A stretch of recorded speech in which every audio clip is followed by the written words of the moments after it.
इस समय की सबसे बड़ी खबर यह है कि कोरोना वैक्सीन चीन ने तैयार कर ली है और इसका हमें कह सकते हैं एक तरीके से जो सिग्नल दिया गया है, जो संकेत दिए गए हैं, वो निश्चित तौर पर कहे जा सकते हैं अच्छे नहीं हैं, क्योंकि चीन ने अपनी सेना को यानी पीएलए को इस वैक्सीन की अनुमति दे दी है, यानी उनके सैनिकों को ये वैक्सीन लगाई जाएगी।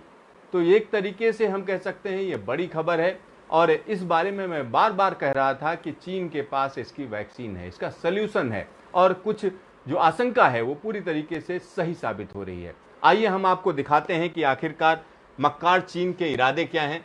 तो यहाँ पर आप निश्चित तौर पर देख सकते हैं कि किस तरीके से ये ग्लोबल टाइम्स पर ये खबर रही कि चाइनीज कंपनी ने पॉजिटिव रिजल्ट पहले दिखाए जा रहे थे कोविड-19 वैक्सीन के और आज अनुमति दे दी गई है। आज अनुमति दी गई है कि जो चीनी सेना है उसके लिए एक तरीके से ये वैक्सीन लगाने की परमिशन दे दी गई है, यानी तमाम चीनी सैनिक कोविड-19 से हम कह सकते हैं कि परे रहेंगे। तो ये बड़ी खबर है और चीन ने इस तरीके की चोरी हम कह सकते हैं शुरुआत से कर रखी है, क्योंकि अगर हम इसकी बात करें, ऐसी बात हम क्यों कह रहे हैं, किस वजह से कह रहे हैं, तो हम आपको ले चलेंगे 2017 में। 2017 में वुहान इंस्टीट्यूट से 11 साइंटिस्ट, 11 चीनी साइंटिस्ट और साथ में अमेरिकन, ये सब मिलकर भारत आए थे और भारत में जो परमिशन ली गई थी वो हम कह सकते हैं कि नागालैंड के एक खास गांव के ली गई थी और वहां पर जो आदिवासी थे उनके साथ हम कह सकते हैं उनका सीरम लिया गया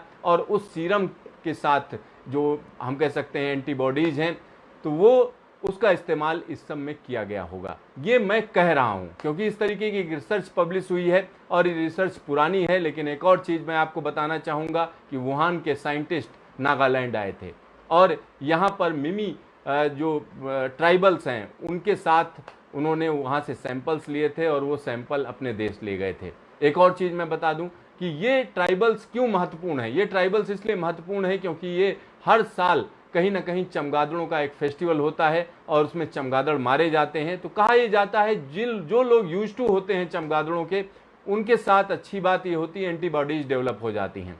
और कुछ ऐसा ही हम कह सकते हैं कि अपने यहाँ के आदिवासियों के साथ भी है, ट्राइबल्स के साथ भी है।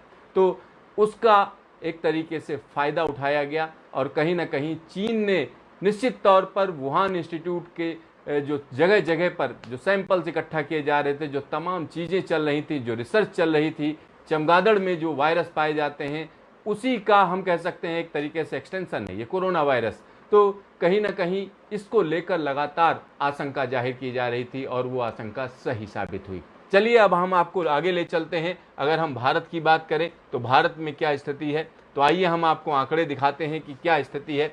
भारत की बात करें तो भारत की स्थिति निराशाजनक है, अच्छी नहीं है। यहाँ पर मैं आपको दिखाना चाहूँगा कि दुनिया भर की अगर हम बात करते हैं तो दुनिया भर में जो इस तरीके की कोरोना वायरस संक्रमण के मामले हैं वो लगातार बढ़ते चले जा रहे हैं। भारत में 5.5 लाख से ज़्यादा मामले सामने हैं और साथ ही साथ नए केसेस की अगर हम बात करें तो पिछले 24 घंटे में 19,459 केसेस सामने आए हैं। और महाराष्ट्र की बात करते हैं तो महाराष्ट्र में 1,64,626 मामले सामने हैं और मॉर्टलिटी रेट भी काफ़ी है। और यहाँ पर मैं आपको फिर से एक बार दिखाना चाहता हूँ कि किस तरीके से लगातार भारत में आंकड़ा बढ़ रहा है और ये आंकड़ा लगातार बढ़ता चला जा रहा है। हालांकि सरकार का दावा है कि जो आंकड़े हैं उनको आप ऐसे मत देखिए, जो सरकार कह रही है उस हिसाब से देखिए। यानी सरकार का कहना है कि आप सरकार की नज़र से आंकड़े देखिए लेकिन आप अपनी नज़र मत लगाइए।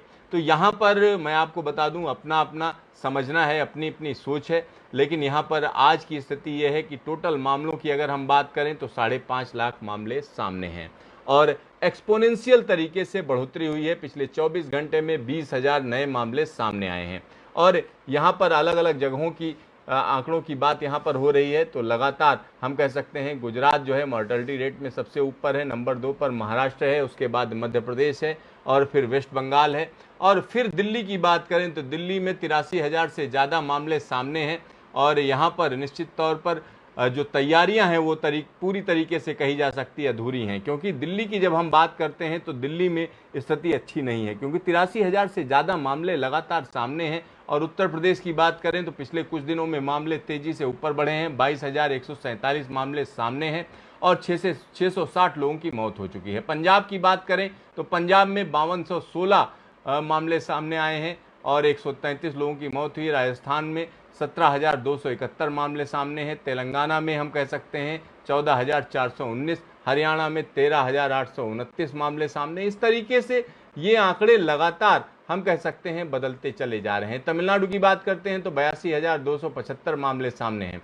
इसी तरीके से तमाम जगहों की बात करें, हिमाचल प्रदेश में 916 मामले सामने हैं, बिहार में 9,212 मामले सामने हैं।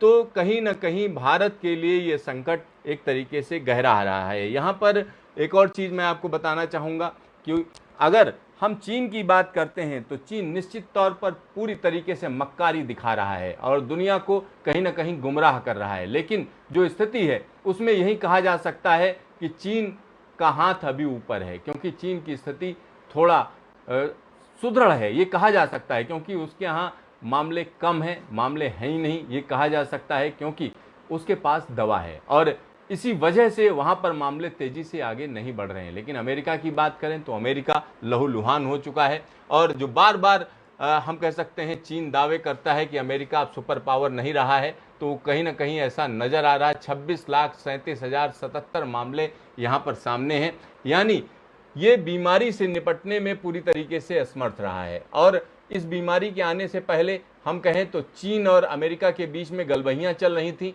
आपस में तरह तरह की चीज़ें चल रही थी कि किस तरीके से नए वायरस की खोज की जाए, दवाइयां बनाई जाए, तो आपस में ट्रेड के लिए तरह तरह की चीज़ें चल रही थी। लेकिन कोरोना वायरस के बाद सारी पोल खुल गई और यहाँ पर ब्राज़ील की 13,45,254 मामले सामने हैं और उसके बाद रूस आता है, रूस में 6,41,156 मामले सामने हैं और लगातार ये मामले बढ़ते चले जा रहे हैं। चौथे नंबर पर इंडिया है जहां पर 5.5 लाख मामले सामने हैं और उसके बाद की अगर हम बात करें तो यूके, स्पेन, पेरू और चाइना देखिए कितना नीचे है। चाइना हम कह सकते हैं निश्चित तौर पर बहुत नीचे है। और चिली की बात करें तो चिली जो है 2,71,982 मामले सामने हैं और चाइना को देखिए, चाइना ढूंढे ही नहीं मिल रहा है। ये देखिए चाइना से ऊपर तो उसका दोस्त पाकिस्तान आ गया है, फिर तुर्की है, फिर जर्मनी है, फिर सऊदी अरब है और फ्रांस है, बांग्लादेश भी ऊपर चल रहा है और साउथ अफ्रीका भी ऊपर आ चुका है, कनाडा ऊपर है, कतर ऊपर है, कोलंबिया भी ऊपर आ चुका है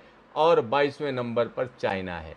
और चाइना ने पूरी तरीके से हम कह सकते हैं मक्कारी की है, पूरी दुनिया में वायरस फैलाया है और उसके बाद हम कह सकते हैं कि अब चुपचाप जो है वैक्सीन का ट्रायल की बात कर रहा है, कहीं ना कहीं लोगों को गुमराह कर रहा है, पूरी दुनिया को गुमराह कर रहा है और अकड़ दिखा रहा है, हर तरीके की अकड़ दिखा रहा है। चाहे वो हम कह सकते हैं साउथ चाइना सी में कहें, चाहे हम कहें हिमालय के उस पार यानी लद्दाख में भी अपनी अकड़ दिखा रहा है। और साथ ही साथ अगर हम जापान के साथ कहें तो जापान के साथ एक आइलैंड को लेकर उसका विवाद गहरा चुका है और हर तरीके से चाइना को लगता है उसने अमेरिका को मात दे दी है। लेकिन कई बार मुगालता हो जाता है, कई बार गलतफहमी भी हो जाती है, क्योंकि अगर हम दुनिया की बात करें तो दुनिया चाइना के साथ नहीं है, ये निश्चित तौर पर कहा जा सकता है। तमाम छोटे छोटे देश हैं जिनमें नेपाल को हम कह सकते हैं कि एक तरीके से चाइना ने अपनी गिरफ्त में ले लिया है। कहीं ना कहीं उसको लग रहा है कि वो चीन के साथ जाने में बड़ा फ़ायदा रहेगा, लेकिन चीन की मक्कारी सबके सामने है। पाकिस्तान की बात करें तो पाकिस्तान को कर्ज में डुबोकर हम कह सकते हैं निश्चित तौर पर चीन बहुत खुश होगा। लेकिन पाकिस्तान की स्थिति वही है कि पाकिस्तान भारत से काफ़ी नफरत करता है। नफरत में जो उसकी स्थिति है उसमें यही है कि पाकिस्तान चाहता है कि उसकी एक आंख फूट जाए लेकिन सामने वाले की दोनों आंखें फूट जाएं। तो इस तरीके की नफरत में पाकिस्तान अंधा हो रहा है और पाकिस्तान को सही और गलत में फ़र्क नज़र नहीं आ रहा है। वो किसी भी तरीके से भारत से बदला लेना चाहता है और इस अंदाज में वो चीन की गोद में बैठा हुआ है। साथ ही साथ छोटे देशों की बात करें तो श्रीलंका चाइना के कर्ज में डूबा हुआ है। कहीं ना कहीं इस समय जो इकोनॉमिक दिक्कतें हैं उसके तहत चीन श्रीलंका को मदद कर रहा है, तो कहीं ना कहीं श्रीलंका चीन की तरफ जाता हुआ दिखाई दे रहा है। बांग्लादेश की बात करें तो बांग्लादेश गरीब देश है और साथ ही साथ वहाँ पर स्थिति यह है कि चाइना ने उसके लिए तमाम तरीके की हम कह सकते हैं छूटें दे रखी हैं। खास तौर पर अगर हम कहें कि वहाँ का जो कपड़ा उद्योग है या अपैरल उद्योग है उसके लिए उसने कहीं ना कहीं इंपोर्ट ड्यूटी में एक तरीके से घटोतरी की है। तमाम ऐसी चीज़ें हैं जो उसको सपना दिखाया गया है कि वो चीन में एक तरीके से एक्सपोर्ट कर सकता है। तो इस तरीके से दुनिया के तमाम देशों को अपनी तरफ करने की फिराक में है चीन। लेकिन अभी तक की हम बात करें तो अभी तक चीन की स्थिति हम कह सकते हैं कि दुनिया के मामले में अभी बहुत मजबूत नहीं है, लेकिन वो बार बार भारत को डराता है और गुमराह करने की कोशिश करता है। एक और मैं खबर आपको दिखाना चाहूँगा कि किस तरीके से भारत के बारे में दुष्प्रचार करने से नहीं चूक रहा है।